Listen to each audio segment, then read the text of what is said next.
श्रृंगेरी जी कर्नाटक से।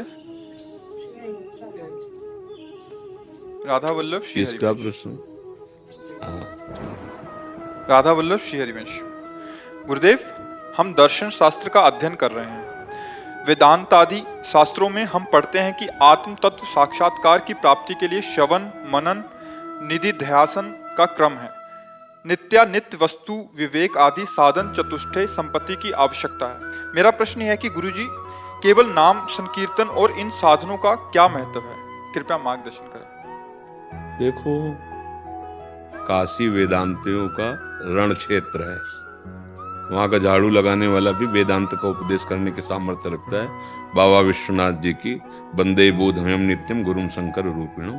फिर आचार्य भगवान शंकराचार्य जी की शरण में होकर नैष्ठिक ब्रह्मचर्य, महावाक्य संन्यास उसी मार्ग से है। बातें हम वेदांत की करेंगे और स्थिति हमारी देह में रहेगी। देख लो, हम जो कहते जाओ उसे समझते जाना। दर्शन शास्त्र पढ़ रहे हो तो देखना, स्थूल शरीर और सूक्ष्म शरीर और कारण शरीर, इन तीनों का बाध करके जो बचता है वो मैं हूं। वही आत्मा है, वही ब्रह्म है, वही परमात्मा है। अब आप देखो, आप अपने को क्या समझते हो, आपका आकर्षण कहाँ है? तो आप ईमानदारी से देखो तो आप नाम रूप में ही फंसे हैं। देख लीजिए, ईमानदारी, सत्यता का विषय होता है ना। एक होता है ज्ञान के द्वारा हम फर्राटेदार तर्क वितर्क करना, और एक होता है गुरुजनों के चरणों में बैठकर सत्य बात को स्वीकार करना। ईमानदारी से देखो, हम ज्ञान का उपदेश करते हैं, हम ज्ञान के शास्त्र पढ़ते हैं, लेकिन स्थिति हमारे शरीर में रहती है। हमारा मन और इंद्रिय, जो भगवान श्री कृष्ण कह रहे हैं, मना खष्टान इंद्रियाण प्रकृति स्थान कर्षति, वो आकर्षित स्वाभाविक होता रहता है। भूमि परत भा ढाबर पानी, तिम जीवहि माया लपटानी। जो चेतन है, अमल है, अविनाशी है, सुख स्वरूप है, वो अपने स्वरूप का विस्मरण करके इस नानात्व में फंस गया है। अब वेदांत के द्वारा इसे मिथ्या कहा गया है। ब्रह्म सत्यम जगन मिथ्या।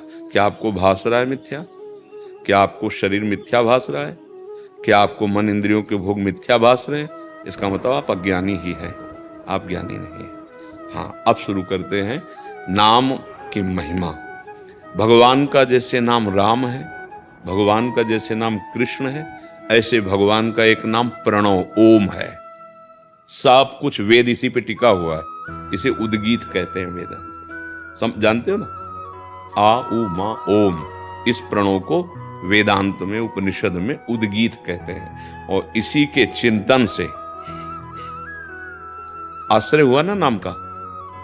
प्रणव क्या है? भगवान का नाम है ओम, आ उ मा। इसी से संपूर्ण सृष्टि का प्रादुर्भाव होता है। आ उ मा, सतोगुण रजोगुण तमोगुण, ब्रह्मा विष्णु महेश, और सारा विस्तार हो गया। जहां से लो वहीं से तो नाम आया ना। और रूप सदगुरुदेव भगवान। कोई ऐसा सतमार्ग का पथिक नहीं है, ना हुआ है ना होगा, जिसने गुरु का आश्रय न लिया हो। तो गुरु निराकार है कि साकार? पहली सीढ़ी, गुरु साकार रूप में अपने स्वरूप का बोध कराने के लिए वाणी से बोलते हैं, नेत्रों से हमारी तरफ देखते हैं, और हम पर दुलार और शासन करते हैं, और हमको बोध कराते हैं कि तुम शरीर नहीं हो, तुम प्राण नहीं हो, तुम अंतःकरण नहीं हो, तुम्हारा ये स्वभाव नहीं है, तुम इन सबसे विलग हो। तो उपासना कहाँ से प्रारंभ हुई? साकार से हुई, नाम रूप से प्रारंभ हुई, और पहुंचे कहाँ? जो सब का स्वरूप है वही मेरा स्वरूप है। जानत तुम्हें, सरल भाषा में वेदांत को गोस्वामी जी कह रहे हैं, सोई जाने जे देहु जनाई, जानत तुम्हें हो जाई। और उपनिषद कहते हैं, नायमात्मा प्रवचनेन लभ्या न मेधया न बहुना श्रुतेन।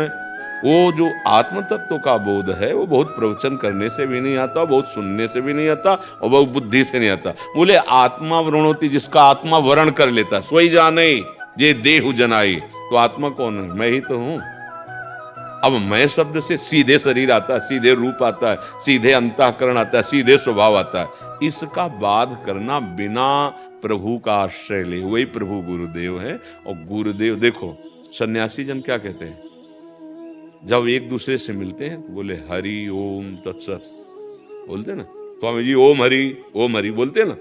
अच्छा, हम जब प्रणाम करते तो सिखाते हैं सन्यासी जन कि कहो स्वामी जी ओम नमो नारायणाय, सिखाते हैं। और वो क्या बोलते, नारायणाय नारायणाय बोलते हैं ना, आपने सुना है ना सन्यासी जनों को। ये क्या है, भगवान का नाम नहीं। बिना भगवान के नाम के सब कुछ अधूरा है। जान लिया कि तुम आत्मा हो, शरीर नहीं हो, विषयों पर विजय प्राप्त करके दिखाओ। काम क्रोध लोभ मोह मद मत्सर की धज्जियां उड़ा दो। जब तुम शरीर नहीं हो, तुम अंतःकरण नहीं हो, तुम्हारा स्वभाव नहीं, त्रिभुवन का कोई भी सुख सामग्री तुम्हें लुभायमान न कर पावे, कोई भी दुख तुम्हें विचलित न कर पावे, क्योंकि तुम आत्मा स्वरूप काल स्वरूप हो। तुम्हारा कौन नाश कर सकता है? भैया ये बातों में है। भगवान शंकराचार्य जी कहते हैं स्वरूपानुसंधान में भक्तिरेव गरीयसी। अगर भक्ति की जाए तो बहुत जल्दी स्वरूप बोध हो जाए।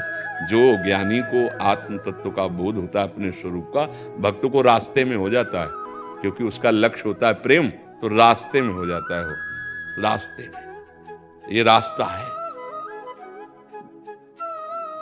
अंतिम विश्राम भगवान शंकर से बढ़कर कोई ज्ञानी नहीं। हर समय भगवान का नाम और गुण कीर्तन करते रहते हैं। सनकादि से बढ़कर कोई ज्ञानी नहीं। हरिशरणम और परस्पर कथा भगवान की चलती रहती। सुखदेव जी जैसा वैरागी और ब्रह्मबोध महात्मा ने गर्व से वैरागी है, गर्व से, और वो श्री कृष्ण अनुराग में डूबे हुए 18,000 श्लोक भागवत के गुनगुनाते रहते हैं। जनक जी जैसा कोई ज्ञानी नहीं, महापुरुष हैं, और वो भी भगवान के रूप को देखकर कहते इन्हें विलोकते अति अनुरागा बरबस ब्रह्म सुखई मन। तो शांति से ईमानदारी से बात समझ लो कि भगवान का नाम, भगवान का रूप, भगवान की लीला, भगवान का गुण ये त्रिगुणातीत है, माया जनित नहीं, ये आत्मविलास है, ये परम तत्वमय है। अब जो हमारा स्वरूप है वो हम विस्मृत कर चुके हैं। माया के प्रभाव से हम अपने को देह मान रहे हैं, अपने को अंतःकरण मान रहे, अपने को स्वभाव मान रहे। तो जा सुकृपा सर्व भ्रम मिट जाई, गिरजा सोई कृपालु। जगत गुरु भगवान की शरण में हो, उनका नाम जप करो, उनकी लीलाओं का गायन करो, और इंद्रिय मन आदि को शासन में लेकर कुमार्ग से हटाकर नाम बल के द्वारा सन्मार्ग में चलाओ। भगवान जगत गुरु श्री कृष्ण चंद्र जी कह रहे हैं दैवी हृषा गुणमयी मम माया दुरत्तया एक उपाय मामेव ए प्रपद्यन्ते माया में तांतरंतिते। लगाम पकड़े सरकार बैठे हैं, चिंता की बात नहीं है, वो खुद सतमार्ग में जाएगा। आश्रय भगवान का, नाम जप, उनके वचनों के अनुसार चलने की चेष्टा, ब्रह्मबोध अपने आप हो जाएगा, अपने आप हो जाएगा।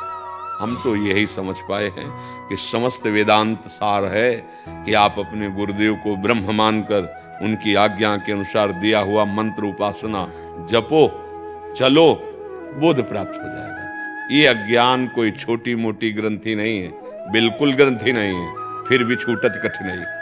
जड़ चेतना ही ग्रंथि पड़ गई, यद्यपि मृषा छूटती कठिनाई। और देखो, बिना सुख मिले ये मन केवल ज्ञान बगाड़ने से नहीं टिकता। चली हुई बातें कह रहे हैं, हमें पढ़ी हुई तो है ही है, चली हुई बातें कह रहे हैं। जब इसको आह्लाद प्राप्त होता है तब ये सब भाग दौड़ बंद कर देता है और कहता है अब कृत करते हुए, अब तक खोज थी, अब मिल गया, अब कछुनाथ न चाहिए।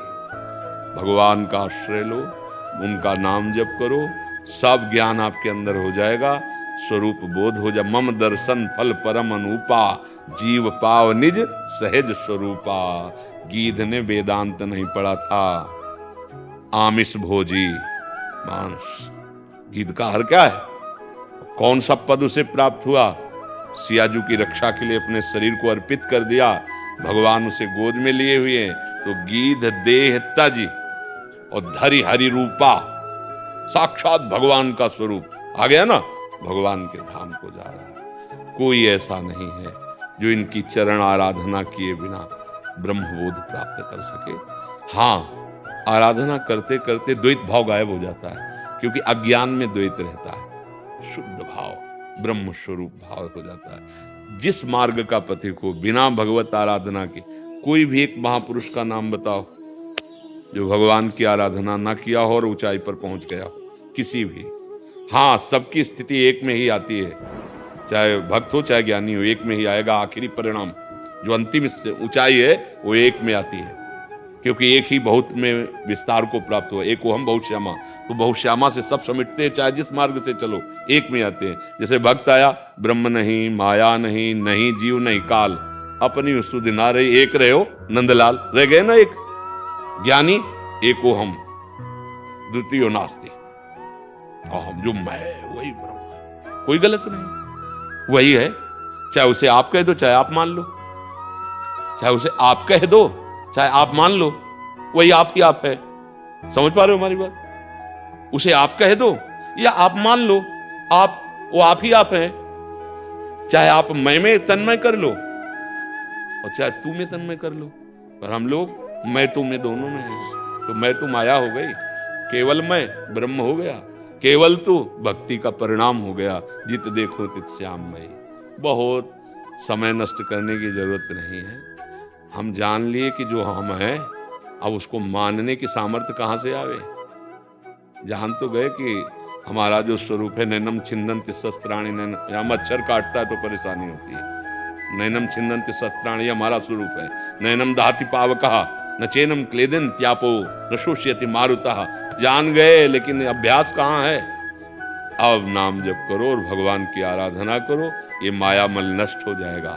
बस आप अपने आनंद में डूब जाएंगे। भजन के बिना बारी मथे घृत होय बरु, सिकता ते बरु तेल, बिनु हरि भजन न भवतरी या सिद्धांत अपेल। कोई भी महापुरुष हो, चाहे शिव बोले, राम बोले, कृष्ण बोले, हरि बोले, निराकार बोले, साकार बोले, बिना जबान से नाम जप किए, बिना चित्त उस सच्चिदानंद में लगाए, कोई मुक्त नहीं हो सकता, कोई भगवत प्राप्त नहीं हो सकता। खुली बात है, ज्ञान केवल वाणी का विषय नहीं है, ये बोध का विषय है, और उसको संभालना नाम की सामर्थ्य में दूसरी कोई सामर्थ्य नहीं। आप जानते हो ये नहीं करना चाहिए, फिर क्यों कर रहे हो? खुद देखो, यहाँ कोई तर्क वितर्क की बात नहीं, अपने घर जैसे बैठ के आप जानते हो नहीं करना चाहिए। क्या आप ऐसे हो कि जो जितना तुम्हें ज्ञान है उस पर चल रहे हो? तुम्हारी स्थिति है? बोले नहीं। क्यों? क्योंकि आप में आत्मबल नहीं। कहे तो वो बल कहां गया? विषय चिंतन, विषय भोगों में गया। अब क्या करें? अब उसको संचित करो। तो लौट नहीं रही इंद्रियां, तो बल चाहिए ना। तो नाम बल सुनेरी मैंने निर्बल के बल राम, मेरे बल से वृंदावन रानी। ये विद्वता काम क्रोध आदि पर विजय प्राप्त करने के लिए होती। शास्त्र ज्ञान शत्रु को परास्त करने। कौन शत्रु? जो हमारे मन में बैठे हुए दुराचार की तरफ ले जा रहे गलत मार्ग। समस्त विद्वता का फल एकमात्र है, दैन्य भाव से भगवान को भजो और विषयों पर विजय प्राप्त करके प्रेम स्वरूप भगवान में मगन हो जाए।